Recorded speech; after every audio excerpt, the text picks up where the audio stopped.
Hey, welcome back to the channel, folks. In this video, we're going to be doing a reaction to the Greatsword weapon overview for Monster Hunter Wilds. Greatsword, we have a mutual understanding. Try to get into Greatsword when I can.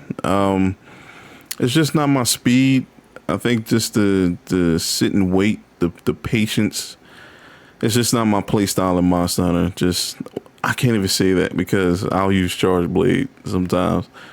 I'll say, I guess the Greatsword, just the mechanic of the Greatsword isn't my speed. It's a great weapon. It does a lot of burst damage, a lot of quick burst damage. And if you can get consecutive hits off, if you know a monster's rotation, it can really end hunts very quickly. But it's, you can't just, go at a fast pace and set the pace to set the tone. Really, you just have, it's more of just a patient wait and see, take advantage of positioning type of weapon. And in Monster Hunter, that's just hasn't been my speed. I'm more of a fast pace hunter, you can say. I like the whale. I like to accumulate damage. I like a good pace that I can go on when I go on hunts. But I have seen great results from people that use Greatsword, and I do like watching those big burst numbers hit when they land and people are good at it. So we're gonna see, all you Greatsword fans, how they developed the Greatsword in Wilds. So let's see what we got.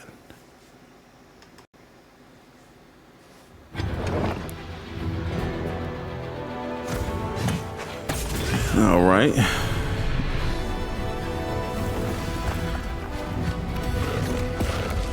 Just waiting to see. Boom. True charge slash. Or charge slash. Still got the shoulder tackle. Guard. Which people don't normally guard like that. Oh, that was kind of good. Hold on. What was that?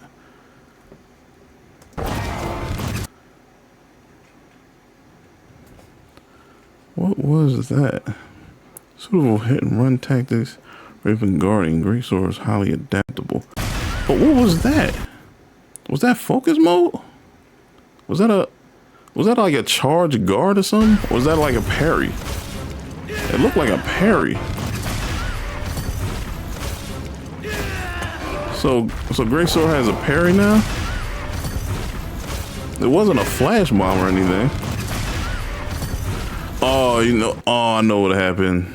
I know what that is. So I think they took that from Dragon's Dogma. Dragon's Dogma, when you're the warrior class, if you time, there's a skill. If you time your attack as the monster is attacking, you can parry a monster and then go into a follow-up attack. And I believe that is exactly what that was. They added that mechanic from Dragon's Dogma into the Greatsword to basically, give it new moves and whatnot. So, they're both Capcom games. So, shout out to them for, trying to revamp the Greatsword and add to its tool set, to his kit. So that was pretty good. I don't know how much you can abuse it, but we'll see. I'm trying to see, was it a charge? I don't think it was a charge. I think he just had it. That was a guard. Yeah, he just upswing. He upswing and he timed the attack on an upswing.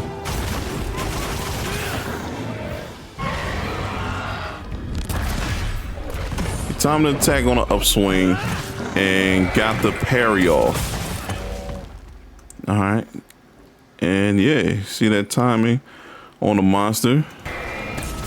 Boom. The monster was about to attack and he got the actual true charge slash on that.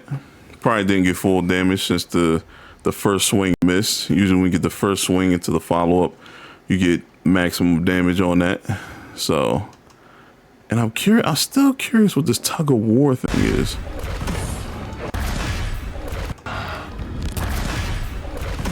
It's like a block, and then they have it shown like, okay, what happens during that moment, during that QTE. Like, it's like if you win, like what do you get? Do you just get a free attack? Do you get to push the monster away? You know, what do you get from that QTE? Boom.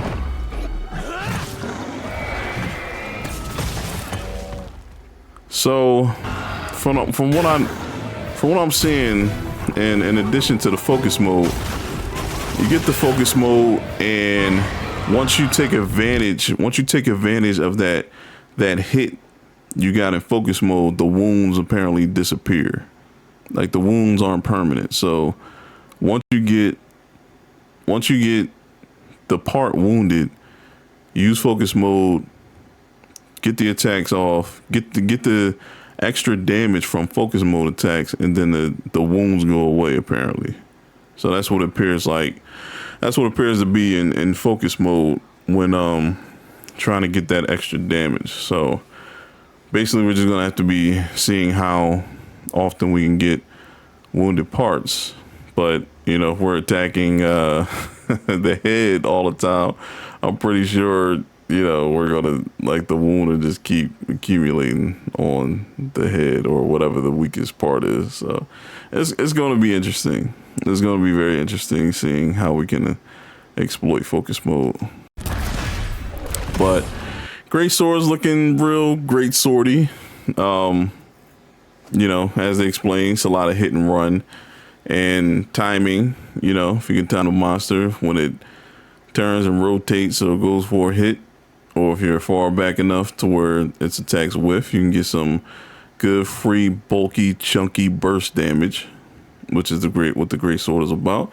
And apparently now, if you time attacks on the upswing, you can parry, get your attack, and go into a follow-up attack. So new mechanic for the Greatsword. That's pretty good. I'm pretty sure Greatsword fans are gonna like that, especially if they're a fan of the upswing, or they're gonna put the upswing into their rotation. So Greatsword's looking, you know, like World. I was about to say Wilds. It's looking like World. Probably a little faster. Had a little faster speed, it seems. More defensive. Got more defensive option, it looks like, when you guard, if you guard, because, you know, a lot of Greatsword users really guard because they're using the hit and run tactics. But since we don't have the stagger anymore, everything's about wounding a monster. It's going to be you know, interesting to see how they adapt to that. So, but Greatswords, I'm pretty sure is going to be good. I think it'll be one of the top weapons in the game again for Wilds. Definitely was in World. Sunbreak not so much, but Greatsword still a viable weapon, you know, like most weapons. So, you know, we'll see what the usage rate looks like when the game comes out. But that's it from me. Tell me what you think in the comments. Greatsword, what you like, what you dislike. Do you think it's good? Do you think it's missing something? Do you think it's going to be trash? Let me know. As always, thank you for watching. Do the proper thing. Like, share, subscribe. Tune into the next videos, and I will see you then. Peace.